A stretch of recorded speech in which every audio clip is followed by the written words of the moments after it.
So let's talk about grading today. And I was really inspired last time when Justin and Solange attended, and we talked a little bit. We framed the foundations at the beginning, but then really both of you took it in new directions, and we were problem solving. So that'll be the format for today. I just want to introduce the resources, and then we can jump into what your interests are.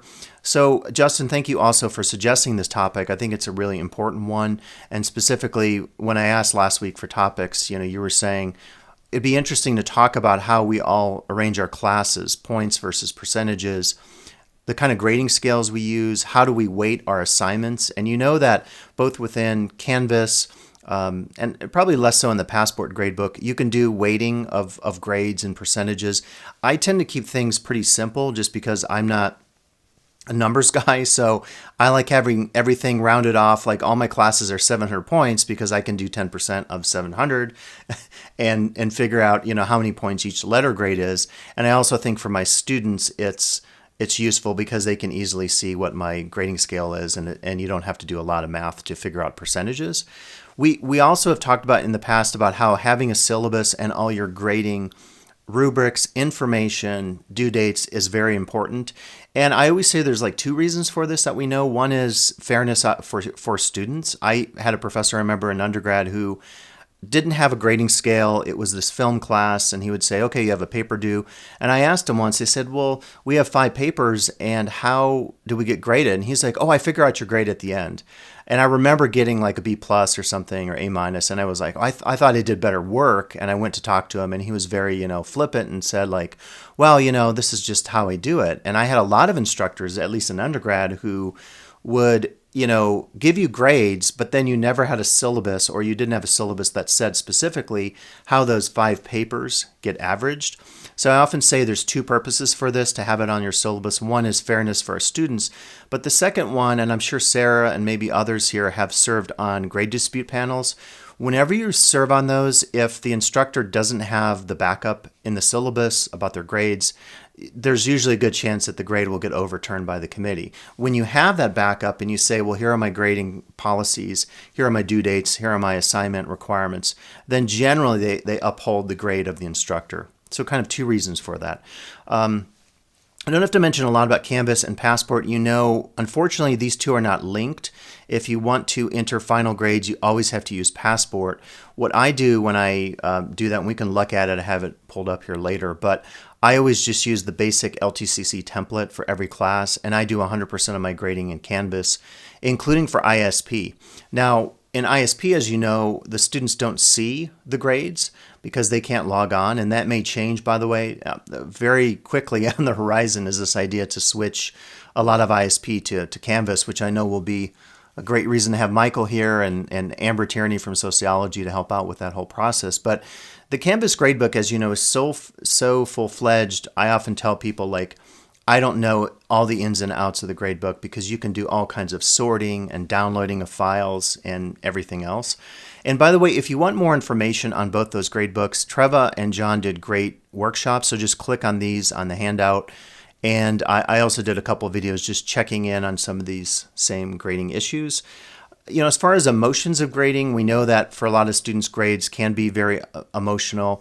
I know that Sarah and others organized for our Convocation Day the ungrading conversation, and I think it was a good opportunity to get in our small groups and talk about how we grade, and hopefully we don't use grading in a punitive sense, but then I was talking with a new faculty member recently, we also want to think about academic standards and trying to maintain a balance between being empathetic with our students during COVID and also holding them accountable, which I've been teaching for many years, as many of you have, and I don't have an answer. I've had such student success issues, as Solange and Justin know from our conversation last week, and I'm still trying to figure them out. I did something different.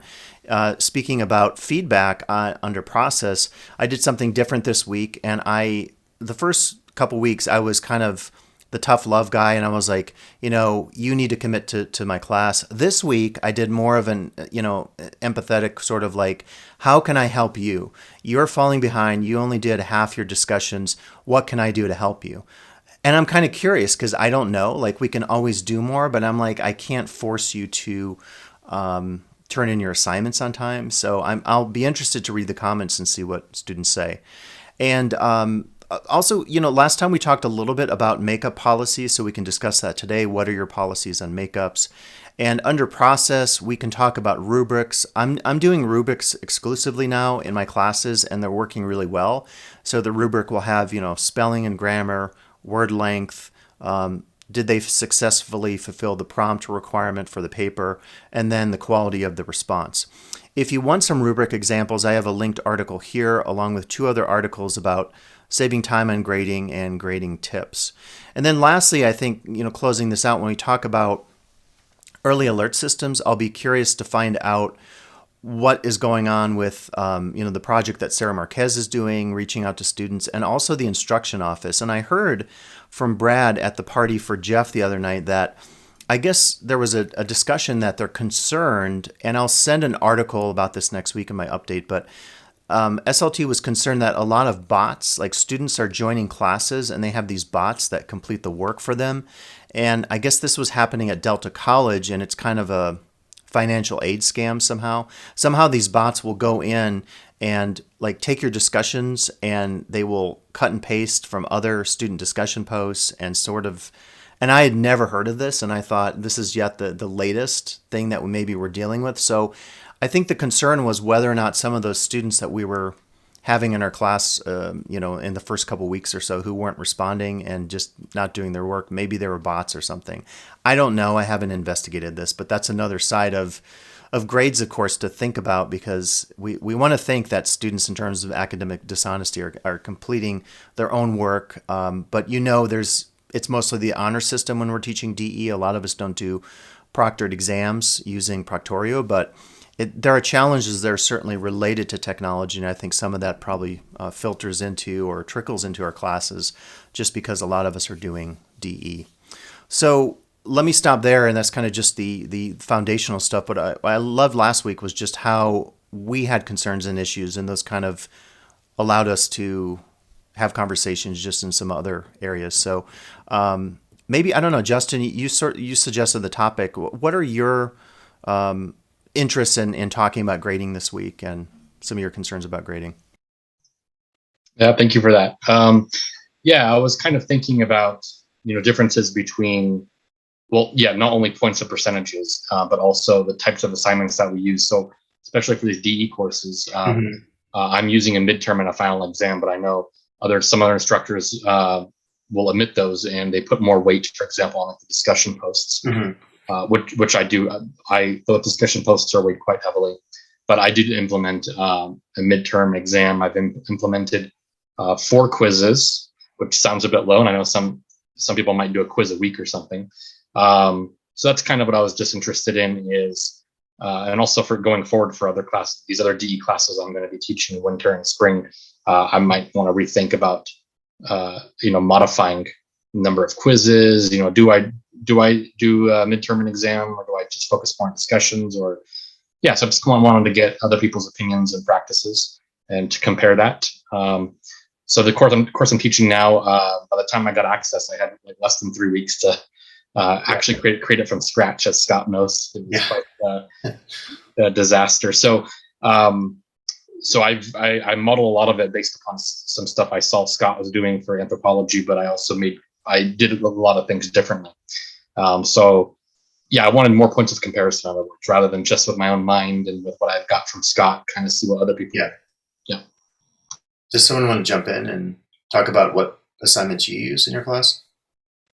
I mean, I think I've always thought that I've always wanted variegated and varied assessments for my students, because I feel that's an equity piece, especially teaching an ISP and teaching a subject that has, many components: listening, reading, writing, speaking, and being able to have students show what they've learned and their comprehension in those different areas has always been. So I have a lot of low stake assignments. I set my class up the same way as I do in the face-to-face, where I give them lots of ways to try to show what they know. And so, of course, but I am set up in face-to-face and online to be percentages Actually, that's not true. My face-to-face is percentages. My other one's just a whole random like point system. But my face-to-face is 40% tests and quizzes, 25% class participation because of what I teach in my discipline. But I think that I have found great success in just having many, many ways for students to show what they know. I know that I gave my first quiz last week and my face-to-face students did not do as well as they normally have. I've been at the college for 16 years and it's probably one of the worst performances I've seen in a while. And I don't know if it's coming out of this pandemic, but I thought to myself, okay, I'm going to need to do more handholding. Okay, I'm going to have to teach them how to study. And I think I try to build a lot of those skill sets into my classes, even though it is a university class or college class. I think that students don't really know how to study. So some of my assignments are go do this assignment multiple times, tell me how it went, and I'll give you some points. Even though that should be kind of probably on their own, they don't do it if I don't make it an assignment. So unfortunately, I think, or fortunately, unfortunately, I'm truly trying to lead them along, like Scott said, be empathetic, trying to lead them to become good students. And I teach, that's a Spanish 101 course, so it really is an entry level, no prereq. Anyone can take it. So I don't know if that answers your questions, but.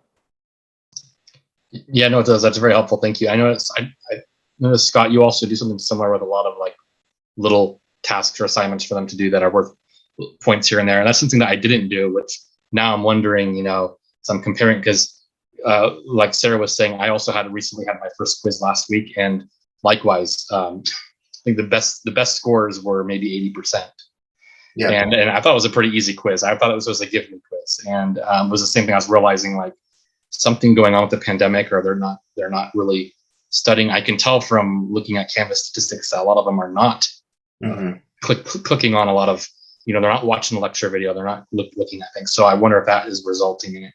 But it started making me wonder, started making me think maybe I needed some of these more variegated little assignments where they could get these extra points to make up for, a poor performance on something like a quiz or, a test that will be coming up that is weighted quite heavily. So I'm starting to think about that, especially because going in, I've made it very clear that I'm not doing makeup. So I'm not allowing extra credit. I'm not allowing late work, because I want to be quite stern about that. But now I'm wondering if everybody is going to be bombing on the quizzes and just doing so unwell, like what do I do to, like you said, just maybe guide them a little bit more. I would say, though, having very specific deadlines and not accepting late work is a very great strategy, in my opinion. I mean, the more wiggle room we give them, the more they're going to take. And I feel like they have to at least come up with their own way to manage their time.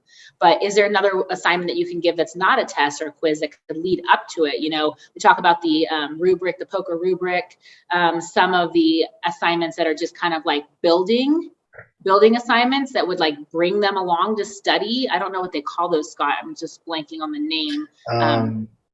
You know what I'm talking about? That part of the rubric where it's like, are there ways inside your class that are built in to say, oh, I'm going to go practice this. I don't know what's called. I'm going to let I don't remember, but I know what you're talking about. Django. It's called Django. I'm kidding. I was like, what? I was like, great. Hey, Sue, welcome. Hi, thank you. Sorry, I just got out of class. Okay. Hi, Sue. Hi, nice to see you. Sue, I'm just going to put the handout in the chat. So we went over what's on this handout, and then we were just talking about, Justin was talking about the types of assignments he uses, and Sarah was talking about varying up assignments. And then what do you do about students who are struggling? And one thing I was going to say, I tried, and Justin and Solange know about this, it didn't work. I said, okay, some students miss their discussions, they didn't turn in work. I'll do optional Zooms in both my classes, and then they could make up the discussions. And it was like 2 in one class and I think 2 in the other, in different size classes. One's 30 and then one's a lot smaller, around 10.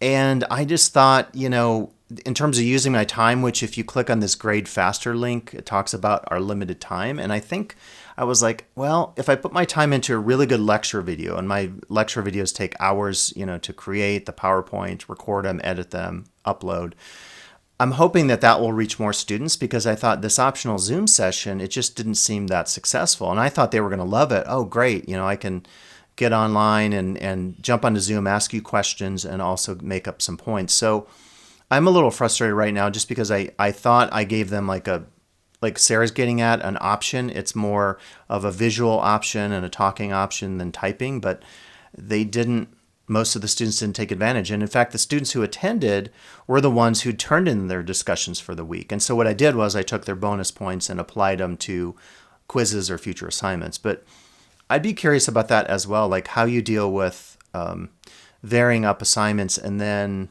finding that just certain approaches, like I just find the Zooms don't work for whatever reason in my classes.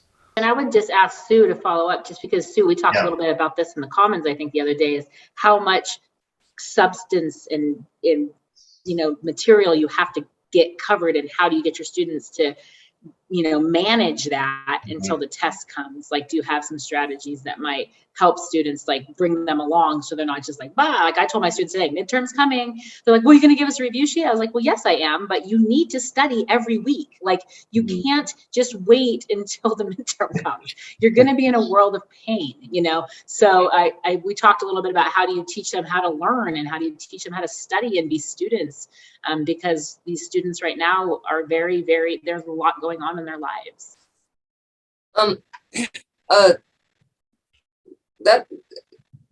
There's quite a few things that I do actually. One of them is they get weekly quizzes, which they're about as transparent and straightforward as I can make them. One of the things about my field is science majors are expected to know an immense amount of detail that kind of fills out the big picture. So that, what I always tell them is mastering the detail does not get you there. You have to understand what the big picture concept is, and then have enough detail that you can actually apply it in places. So memorization is good, but you have to be able to apply stuff as well. And so we have nightly, every night before class, they have homework that they're required to submit. They're required to do it before. And this is the first quarter for 5 years. I'm not having them submit it formally for a grade before class, because I'm trying to be a little more flexible, because that actually is really difficult for a lot of people, and they complain bitterly, but it's worked really well in my classes. So they have to do that. And then they also have a quiz the beginning of the next week. And so it's, even if they study, I can see their homework, because I have them this quarter, I'm having them submit it for bonus points on the quizzes, and they're doing a good job on the homework. And it's just a lot. And it's a skill. It's a weird skill. Like, you have to spend time in skill development in studying biology. And so I keep telling them, don't worry, you're right on target. Everybody gets 40s and 60s at this point in the quarter, and you're not going to get it overnight. Just like you're not going to be able to get on a snowboard and go down a black run the first time you get on it. It's going to take time. You're going to have times when you wipe out, you're just going to flail, but you will steadily get better if you keep doing these things. And it's been the rule as opposed to the exception, and there are exceptions, but almost everybody stays in the class by the end of the quarter that they have it, they can do it. And so I do a bunch of different things. Like I occasionally give group quizzes. Like I say, okay, get in a group of 3, you can't confer with other groups, but and then after, of course, they all do better. And I say, this is why I'm encouraging you to study in groups. Like many science majors form really great friendships in their study groups. And I encourage you to do that. For one thing, it's fun. And secondly, 3 heads are better than 1. You're going to get better answers. You're going to engage different parts of your brain. And so pedagogically, we know learning, if the more parts of your brain you use, the better your learning is, the deeper it is, the more nuance you have. And so, I just do a bunch of different stuff. I don't know if this is what you're Sarah, I'm not sure. Like, I know we were talking about a bunch of stuff in the comments. I can't remember what I said, but these are some of the things I do. Go ahead, Solange. On my grading, I am in the digital media arts department, and I'm teaching digital media arts. And my grading is every week is 100 points. no matter what the assignments are, no matter what the quizzes are, everything equals 100 points. So like one quiz will be 20, one assignment will be 20, one will be 30, one will be 40, and then 10%, 10 points. I do points. 10 points is for the quiz. So like this week is 50 points for the assignment discussion and 50 points for the quiz. So every week equals 100 points, no matter how many assignments there are and no matter what the quizzes are. It always equals 100 points. And that way the students are real clear in their grading on where they stand and what they do. I made it real clear in the syllabus that the class is not the class you have to keep up. There's a name for a class where you just, learn on your own time. In my class, you cannot learn on your own time. You have to keep up every week because my class is project based. So the students know, I have 30 students, and they know ahead of time that they have to keep up every week, no matter what, or they will fall behind and not be able to do their project. So it's real clear. And so far, I have, out of 30, I only have one student who got behind. So wow. Yeah, I'm very, very pleased.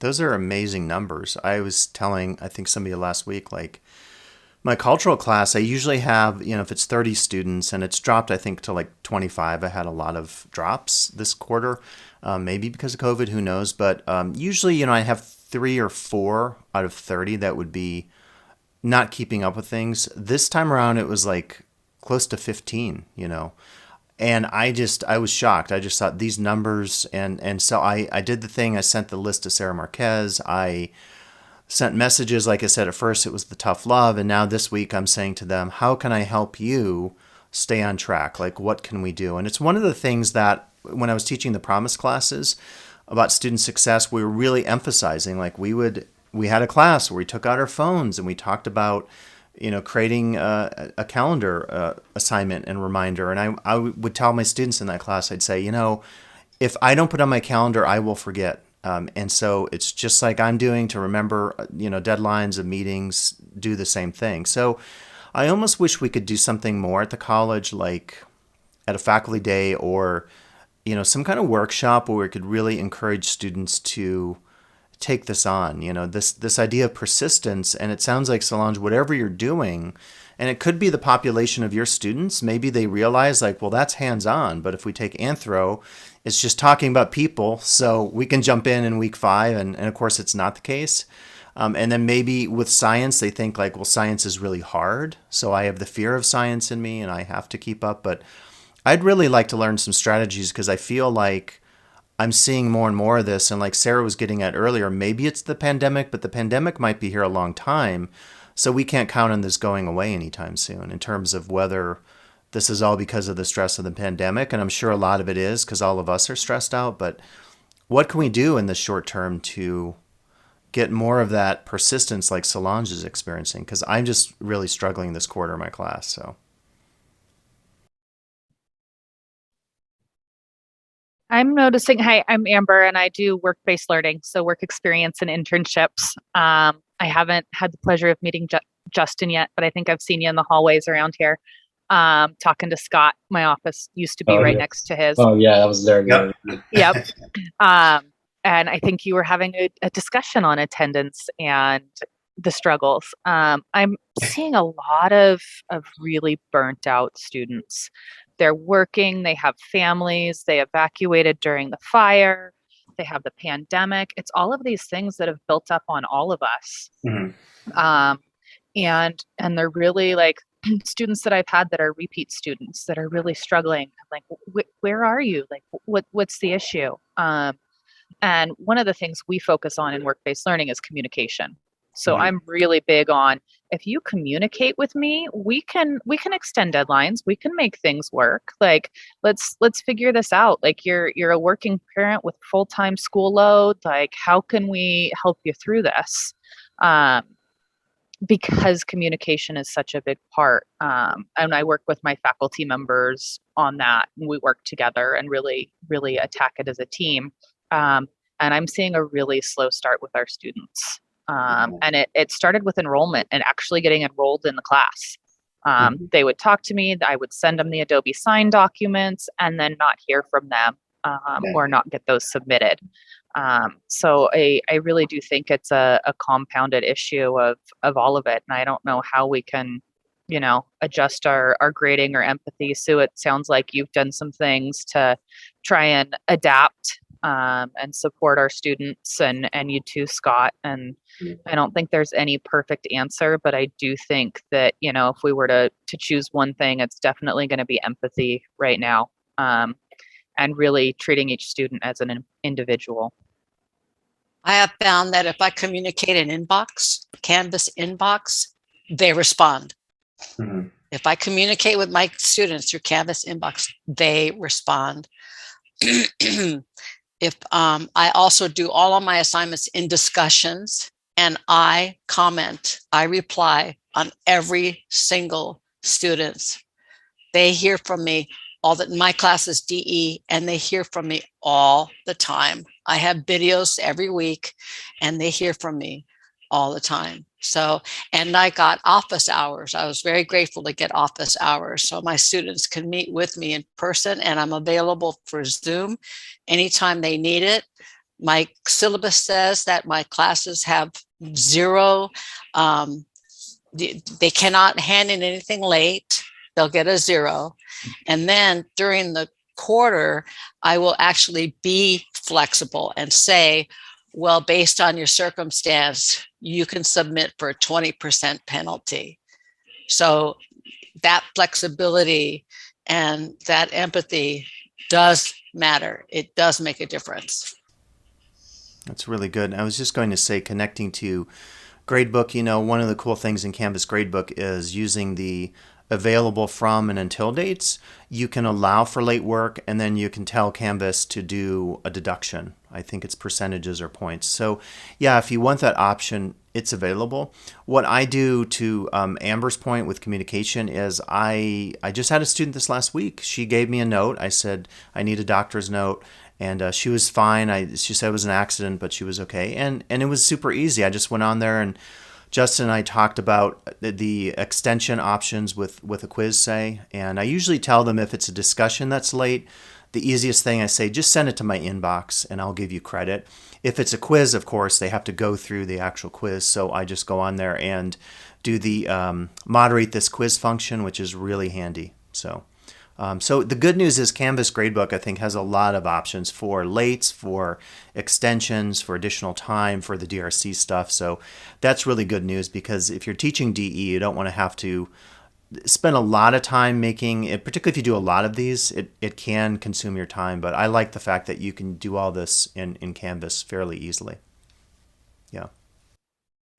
I just wanted to piggyback on what Solange said about the office hours. I think now maybe is another time that we need to really encourage our students to come to our office hours. I mean, I think that's especially with the nature of the students that I'm seeing, their very first time, they're very new, they're very young.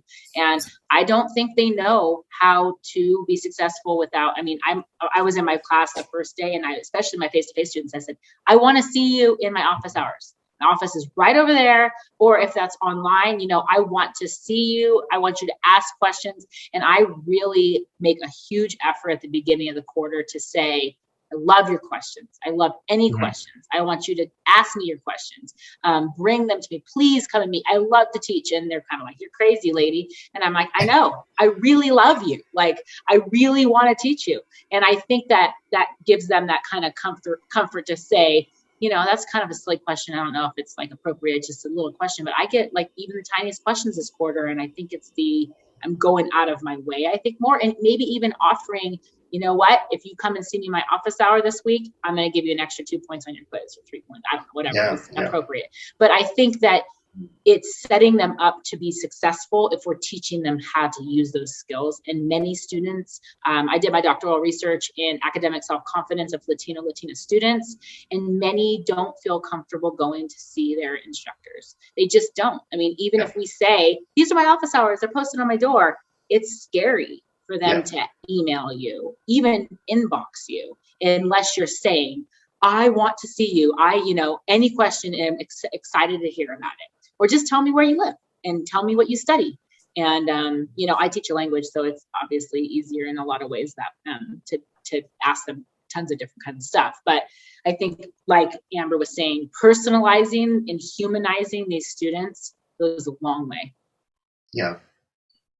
Incredible ideas. I just think like whatever we can do. And again, if students don't attend our office hours, then I always say, doing a video here and there is really helpful because they can see you, you can talk about your experiences. I just feel like any way that we can personalize the class is great. Again, I was really looking forward to Zooms because it's interesting, like being back on campus when I'm up there. I'm not there today, but I was telling some people it's kind of lonely. Like I thought it was going to be really, but there's just so few people. Like you go to the Commons, there'll be a few students. So I was looking forward to those optional Zooms because I thought it'll get me out of my, shell too, and I'll talk with my students, but they just didn't go over well. So I think what I've learned is you try to adapt, but then at some point you kind of run out of approaches because it's like, yeah, you can do your videos, but as Justin was getting at, some students don't watch those. And by the way, that's another reminder to use the activity monitor in Canvas because it really does show you what students are doing, what they're looking at. And then you could make adjustments and say, well, okay, if they're having trouble with the quiz, I did this with my written assignments. I did their first written assignment. They did okay, but some struggled. So now I created a video for every upcoming written assignment, walking them through. So they have an assignment this next week where they have to talk about economics and anthropology, and they have to look at, it's very timely right now with the job situation nationwide and inflation.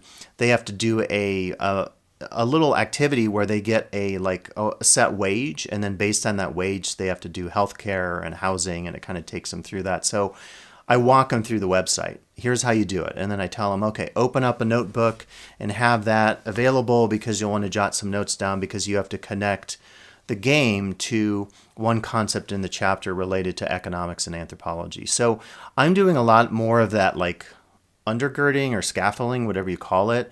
As Justin's getting at, whether they watch the videos or not, then it's like, well, how do you incentivize that? Or what Sarah's talking about, how do you incentivize going to office hours? Because some students are afraid. You could Canvas Studio and ask a question in there. You could ask them to ask a question within your Canvas Studio. One thing that I didn't think about teaching face-to-face, they can't see my mouth.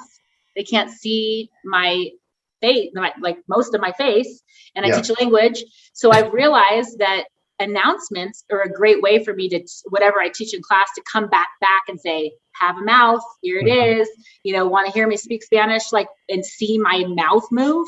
So I have been able to, didn't even think about that until I started teaching, my face-to-face class. Having an announcement, doing this right now is really great because they get that chance to see me speaking, which, in class, it's like this all the time. I can't hear half of what I'm saying. It's difficult for a language, as Justin, you probably can imagine, with Hebrew. So we're in a brave new world, aren't we? Yeah, who would have ever thought that face-to-face teaching of language could be hard because of this pandemic, right? Like your mouth is covered. Like never imagined that. So it's also really hard to get to know your students because you see, this much of them, and then if they have like a hat or something, you basically are seeing this much. And I'm like, I made them all send me pictures with their masks on so I could identify them just by the eyes, and so it actually really helped a lot. Wait, where is it? Here it is. Oh, wow. So that's cool. Yeah, it just is, because I know all their names generally, and it was, last week, and I'm like, oh my God, I can't tell who you are. I can't even tell my friends. That's weird. Yeah, I know. It's a weird experience. Really weird. Yeah.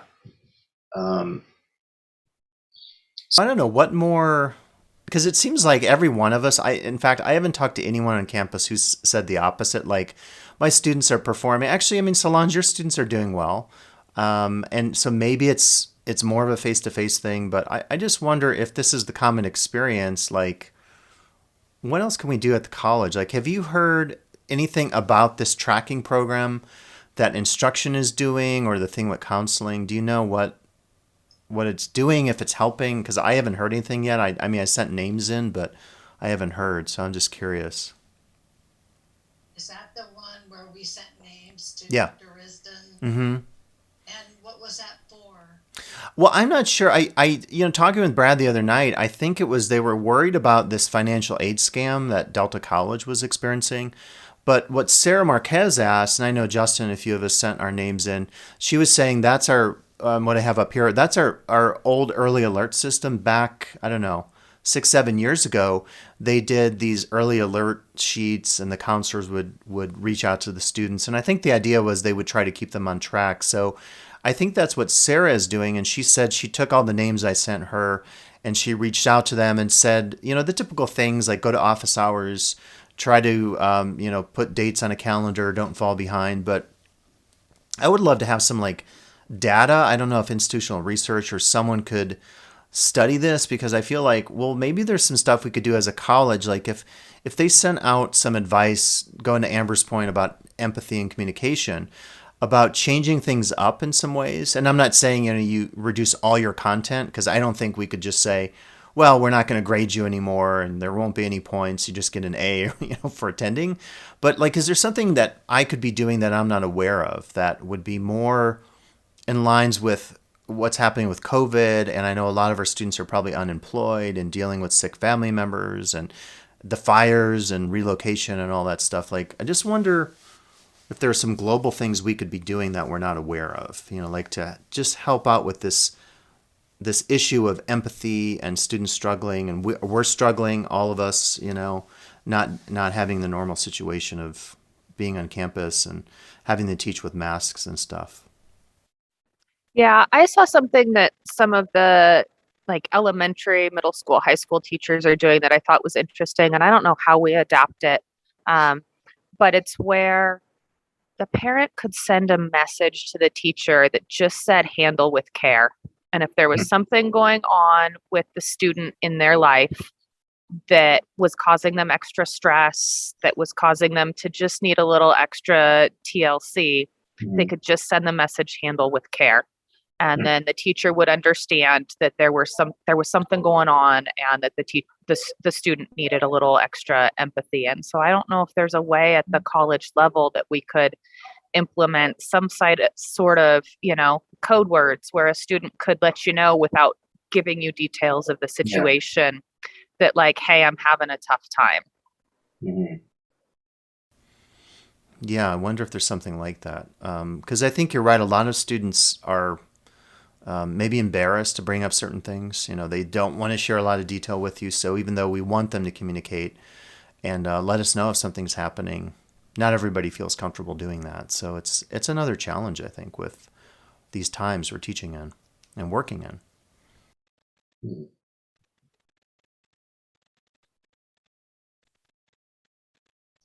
Can I switch gears to something that we have? Yeah, please do. Here, academic dishonesty. Mm-hmm. So this is an issue because this actually is something that happened today. But as I started grading discussions, there was something students said. I randomly will copy and paste stuff, into Google, and I know Scott has some other methods for tracking this. But if something just doesn't sound right, I'll double check. And sure enough, for one of the students' discussions, and I put it into Google, and it popped up Encyclopedia Britannica and Wikipedia. It was on both of them, and a few other things, like word for word, like a whole sentence. And so during the grading process, I basically gave them I put a 0, but I put tentatively a 0 for now. And then I gave them a lot of feedback, basically linking them to my academic dishonesty stuff and all that, and asking them to please confirm the source that they used for this, and they can do it in the feedback for the grading comment, the comment on the feedback. I said, can you please just provide the works cited or the references that you used for your post?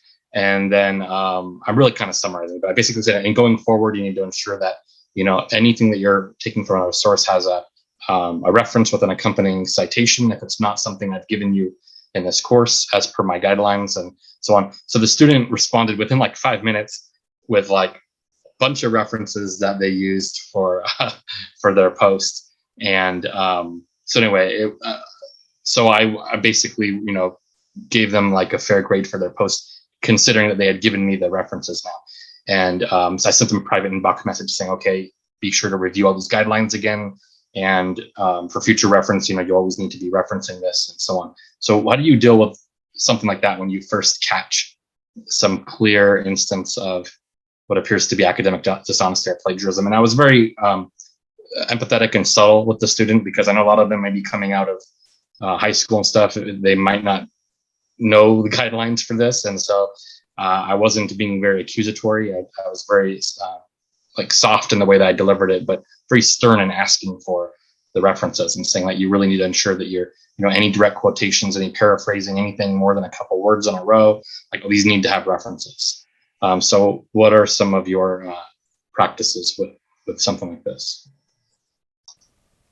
Sue, do you get a lot of plagiarism in biology? It seems like you might, because there's so much on the web, Yeah, we had a really difficult time with that so right now all my classes are face-to-face, and there's way less opportunity for that, because they, well, there is some. Actually, so what I do routinely is run it through Turnitin, run it through the Plagiarism Checker, and then, but I let them see it immediately, and I tell them, look, you know what, this is up so you can understand what plagiarism is, and I give them that, this actually was something I learned as a teacher. They changed the standards of plagiarism, or what plagiarism is, and you guys probably all know this, but at some point I read an article, I think it was out of the New Yorker or something. It was an essay about plagiarism, and it was talking about how people at high levels were caught plagiarizing, like ways that they would plagiarize, like PhD students writing their dissertations would find something in another language, translate it, and submit it as their work or something. And so, it went into what plagiarism actually is in this article, and it talked about how you can't even have the same sentence structure. For example, you can't just change some of the words in a sentence and you're okay, and I was like, and I told my students, I'm like, oh my gosh, by that definition, I plagiarized without knowing it through college. I would change enough words so it wasn't exactly the same and keep the same meaning. And so, I'm old enough that wasn't considered plagiarism back in the day, and so I'm like, you guys have it way harder, but you need to educate yourself, because it is dishonesty. And, I say that's another thing I'm always kind of reminding them of. Like, a lot of them are going to be nurses or doctors. I'm like, do you want a doctor who cheated their way through med school? Do you want to be a doctor who cheats their way through med school, and you're going to have somebody's life on the line, and you're like, oh crap, I cheated on that test, I don't know this stuff, And so then I'm like, just stop now. Just, if you've ever cheated, just stop now, and you can do it, and blah blah blah. And so then I kind of tie this in, and so I present it as a learning opportunity, and I make it like, you can, how in Turnitin on Canvas, you can say, let the students see it immediately. So they see their grade immediately, and then their plagiarism grade immediately. And then I'm like, look, you shouldn't be yellow. You shouldn't be yellow or red. You want to be green. And so learn what it is, learn how to avoid it. And so, every assignment comes in through that. And so that helps a lot. But, what I think what I'm getting is, because Scott talked about this in a previous teaching talk, I think some students buy the service of the companies that produce unique answers. And I know that's not that kid's work. I know it. but I cannot find it and it doesn't show up on Turnitin. So, you know, at that point, you know, it takes an immense amount of time to follow up on one of these things, especially if the person denies it. And so I just, you know, I don't know what to do about that. I'm like, I feel helpless with that. But for the most part, people do want to be honest, and I try to help them do that. That's really good. I think combining, you know, both your ideas, I would say, like, define academic dishonesty for your class. I remember years back, I think it was Richardson saying something about computer science, and even you could plagiarize code. So it's I think very important to say, here's what constitutes dishonesty in my class. And I always just tell them for discussion posts, 100% your own words, because I don't want you to just spit back quotes from the reading. You do the reading, you synthesize, you restate it in your own words. And the way I get around that is I say, give me an example from your life. And so, like, if they're learning about travel and how anthropologists struggle with culture shock, I say, talk about a travel experience, you learning a new language, or not being able to, like, for me, it'd be in France. I don't speak any French, and I'm trying to get directions on the tube, and it's like nobody's speaking English, and I feel total culture shock. So, like, relating that in a discussion post almost prevents against plagiarism, because what Sue's talking about with these writing services, you can literally go on and say, I want a C-level paper, right? And they will ghostwrite it for you. Some of these are, it just strikes me as so unethical. These are actually people like with MAs and PhDs writing these on in their free time and making money for these companies. And they follow the guidelines. Okay, it's a C paper with some spelling errors and these kinds of errors. And so you can't keep up with that. If it's real humans writing, ghostwriting, we can never defeat that. There's no way to do that. But I think we can take some strategies like in our discussion post to say, discuss it in your own terms. How do you understand this concept? And that way they're not maybe thinking of just cutting and pasting from the text or from something on Wikipedia. So, yeah. I would just say so right. And I think the more creative we can be with our assignments, if you're so creative with your assignments and they can't find anything to plagiarize, that's the best, right? You know, we have an Aztec web lesson or Aztec paper that we have in Spanish 101, and I give 20% for their conclusion. And you have to ask them questions, and I give them specific things they need to do in the conclusion so that they can't just find an Aztec paper and throw it at me, because that's not what my assignment was. And creating very, very clear rubrics, like if your conclusion doesn't include 3 questions that you have about this culture afterwards. And I tell them all the time, I don't care if you can regurgitate information to me. I don't care at all. I care about what you feel after this, you know? And I think that, Scott, you're absolutely right. Make those assignments, put something weird in there that they can't find, you know? We get to have academic, you know, freedom here to do whatever we want. Yeah. We can make the most exciting. I was thinking about when Sue, when you were talking, when Brian took, and my husband took anatomy and physiology with Beachy Orr, they had one of their assignments was to create an alien and label all the parts of the body of the alien. And I thought, what a creative assignment that is, you know, you can't just go find that somewhere. You really have to create an alien, and she's seen them all. So, you know, so I just think this is the time when you talk about grading, you know, going back to that you can be so unique and don't have to go straight off the course outline of record and make it personalized. That's great. Yeah. I just think, you know, any opportunities to make it more creative and to personalize it, hopefully that prevents some of this dishonesty. And I did post in the chat, you can check out the video, because I think it was Carl and Sean from science areas. They were talking about how Chegg and a lot of these online services are getting more and more creative with their own efforts to, you know, make money off of cheating. And one of the things that they do is, I always mention this to people who are using test banks. You know, I've written a lot of test banks, and then I discover them on Quizlet or on Chegg, on these sites where students go on and they cut and paste and they share those with the world. So you almost have to have your own process if you're doing quizzes to change those quizzes up. Either have, you know, bigger quiz banks where you draw more questions, but over time, even that stuff finds its way to the internet, and then students will Google your quiz questions or test questions instead of actually reading and doing the exams or quizzes on their own. So it's really tricky. I don't know, Justin, if that answers or the way you handled it, I thought was great. Like you kind of put it on them and said, explain yourself. And I feel like you were fair and it was a teachable moment because then the student realized, oh, wait, he has this expectation and I need to follow that with my next assignment. So. And I think that's true. If you say, okay, this is your one kind of like, I'm going to give you the benefit of the doubt, but if I see it again, you're going down. It's like, because maybe they didn't know. I mean, I've heard of students that really don't know that they were plagiarizing. Well, I thought I would just take what I found and put it in the paper. It's like, yeah, you can't do that. Yeah, it's exactly. Not your word. So, that's what I was kind of wondering is, thoughts on how I handled that and how you handle similar scenarios. That's basically what I did. Yeah, I said just going forward, please be sure to always include reference with a corresponding in-text citation for any ideas that are not your own, any wording that's not your own, and certainly any direct quotations from anything. So, okay, well, that's helpful. Thank you. I think you handled it great. So, I do too. I think I would do something similar. Yeah.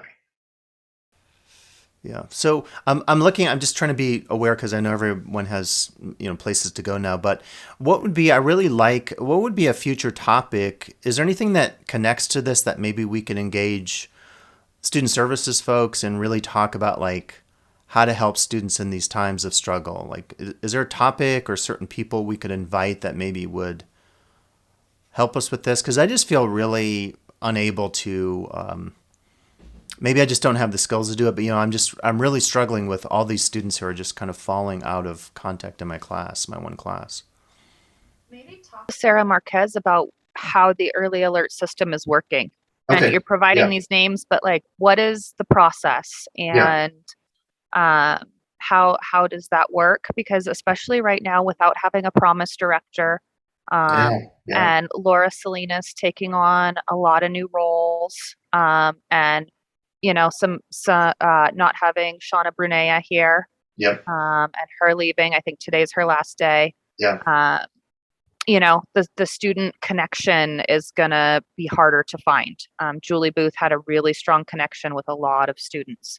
And so how can we as a group of faculty and coordinators and directors start to reestablish some of that?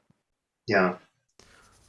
That's really good. I can reach out. Yeah, we've lost 2 big positions recently from student life, so it's like that's a real concern, I think, going forward. Just making sure that we have that connection. I know with the Promise program, we've talked about establishing a lot of the stuff we talked about early on, but it's not a requirement to take the Promise class before they enroll in any of our classes. So it doesn't always work if we teach those life skills and study skills and class skills in the Promise class. Yeah. So is that something that people are interested in? Like if we had a future workshop talking about, or I was even thinking of faculty day, like how could we talk about some of this in the faculty day? Because I feel like we have everybody available there, all the faculty who show up. And I just wonder if we could collaborate on some ideas about helping struggling students in these times or something. I think that's a great idea. For example, like I'm looking at your handout here, and I don't know if I missed it or if we didn't talk about it, but I'd love to hear how other people deal with, for example, making up work. And do you have different policies for different occurrences? Like, let's say somebody has COVID versus somebody who just had a cold. Like, and on the one hand, I'm kind of like, oh yeah, I give the person with COVID more leeway, but then I'm like, why exactly? Then all of a sudden it makes, I'd like to have this conversation around grading and just student interactions in general, like fairness, but also remaining equitable. Yeah. So, in fact, just to let everybody know, I'm on the DEI committee, and we're gonna in our November faculty meeting, I'm gonna try to get the data in everybody's hands for the courses they teach, at least full-time faculty. I don't know. I'm not sure what's going on with part-time or adjunct faculty, but in terms of have they generated that data, but there's data sets for gender, ethnicity, different categories. And so at one point we got that, but I want to hear how other people are dealing. I want to know some good ideas. I know we are a wealth of information for each other, and I'd love to hear how do you guys, deal with this situation or that situation? How do you maintain equity without either killing yourself, because it's a huge amount of work to try to make special conditions or special things for each person who needs that.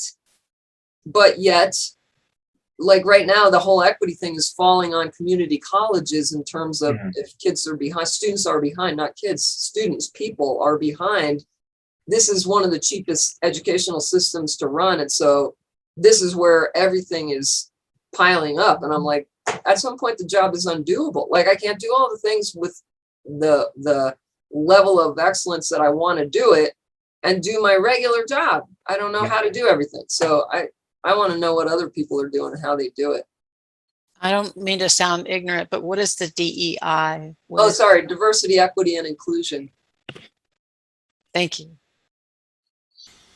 Yeah, I think, Sue, that would be a great future conversation. You're right. It seems like community colleges in general have been asked to pick up more of that, sort of social services side of things. I know many of you here work with, our students at the high school, and, it's great that we have the food pantry and housing opportunities with, services, but like having to do all that. And then for some of us, if we're not trained in, let's say, psychology or social work, it's really hard because we don't always have the skill sets to do some of the stuff. I've, worked with students with addiction, and usually I'll reach out to someone who has that experience in counseling because it's really hard for us to handle that. And you're right, Sue. It's also like, how do you have the time? How do you find the time sometimes to do all this extra stuff as well? It's really challenging. I have to go. Okay, yeah, and we should. I think probably we could wrap up then. So let's. I'll reach out to some people and just see either for a faculty day or for one of these talks if we could do something more about like the student life experience, equity, bringing in the help from counseling in our classes, because it sounds like, I don't know about you, I could certainly use that. I think a lot of us are struggling with these issues right now just because of the pandemic. Elizabeth? Real quick. So Michelle Batista and her department is doing like this big audit of our enrollment processes onto the onboarding, everything. And I don't know if everyone knows that students go through, and they're hiring people to do it. And I think it's relevant because it shows us where students, like what their navigation competencies are and where they fall off the map.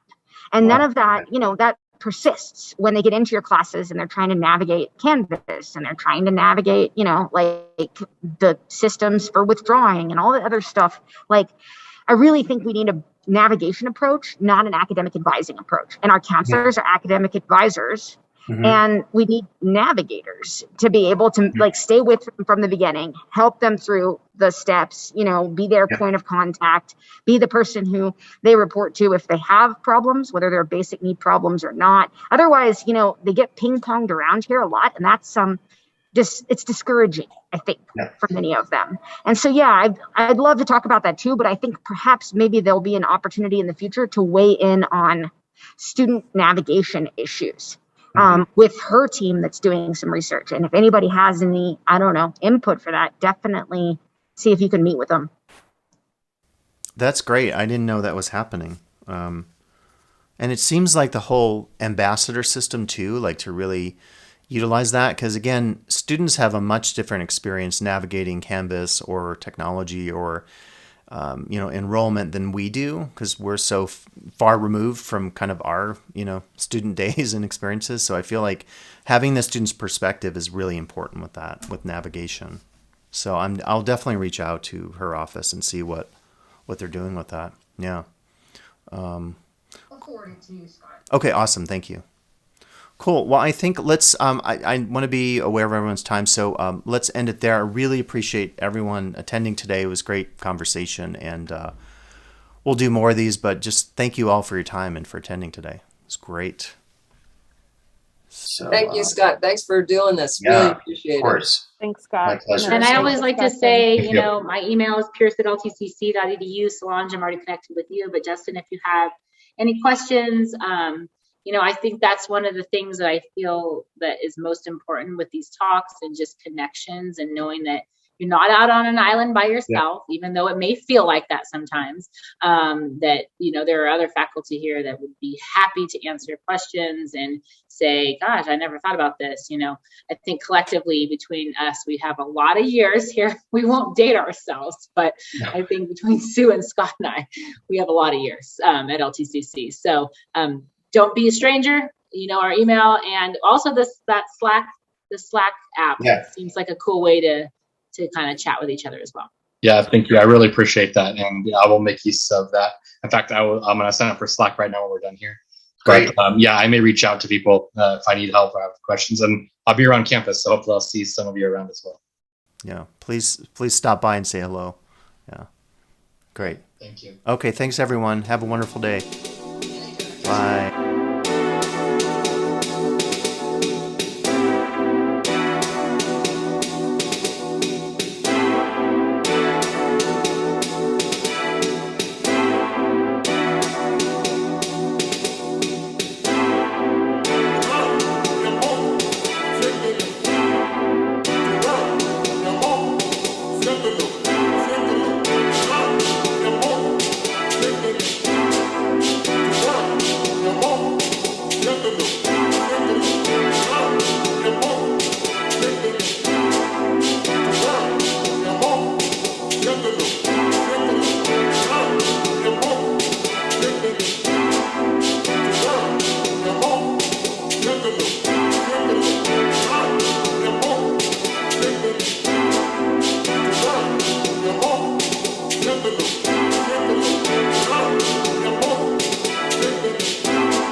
Siéntelo.